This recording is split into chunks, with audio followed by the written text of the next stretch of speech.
Welcome to Cell Simplified. Today I'd like to show you 3 different ways that you can alter the view of your data. It's really helpful if you have a large data set or data sets that span multiple tabs where you're wanting to look at different parts of them at the same time. So if we go to the View menu, we can see the New Window, Freeze Panes, and Split options. These are what we're going to be looking at today. Although I'm not going to go into gory detail, just enough so that you can hopefully recognize them if maybe somebody sends you a spreadsheet where they've already applied these and you're having trouble getting back to the part of data that you need to see. So let's go ahead and select a random cell in the middle of the spreadsheet. And here we have selected cell G10.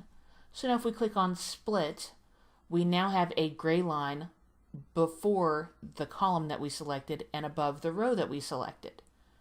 We also see that we have 2 horizontal and 2 vertical scroll bars now. So if we move one of the up and down scroll bars, we can see that the panes that are horizontally aligned move together. And we also see that if we're scrolling left to right, that the vertical panes that are aligned stay together. If we realize that maybe we didn't apply the split right to begin with, we can move our mouse over the split lines until we get this double line with a double arrow, and then we click with the left mouse button, drag up or down, and release, or we can just come back up here to the split option and turn it off. Next up, we have freeze panes, and so we see here that we have 3 different options. Let's start with the bottom and work our way up. So we have freeze first column.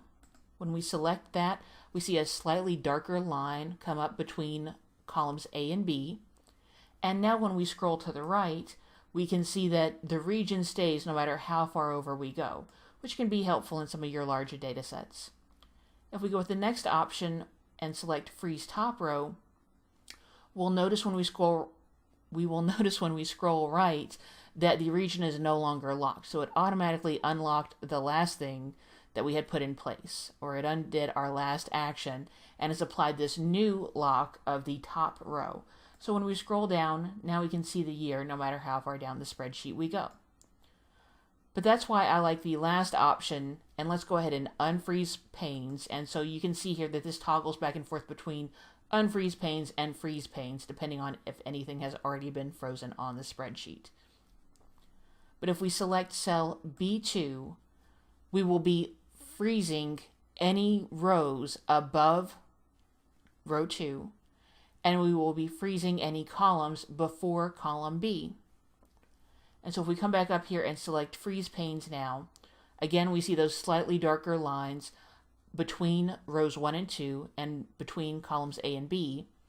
And when we scroll down, we keep our year no matter how far we go down, and we also get to keep our region no matter how far to the right we scroll. But let's go ahead and select Unfreeze Panes, and then we'll look at our last option, which is New Window. So in this workbook, we have 3 different tabs. And let's say we want to look at different parts of all of them at the same time. Our workbook is Views, that's the name of the workbook, and so we're going to go ahead and click New Window.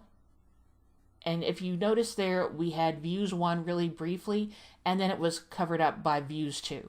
So if we click, go back to the View tab and click New Window one more time, now we have Views 3.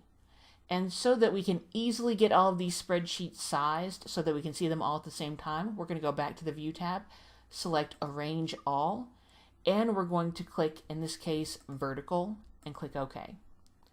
And so now we have all of these 3 copies side by side.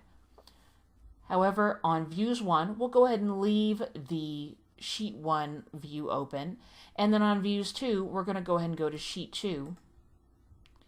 And then on the final copy, Views 3, we're going to scroll over a little bit here and look at Sheet 3. And so we can move independently on all of these different workbooks or all of these different tabs at the same time. If we need to get rid of these additional windows, all we have to do is close them out, and we don't even have to save until we close the last one. That's when we have to save if we don't want to lose any changes we've been making. So I hope you found this helpful. Click the subscribe button and comment down below if you have any topics you'd like me to cover. Have a great week.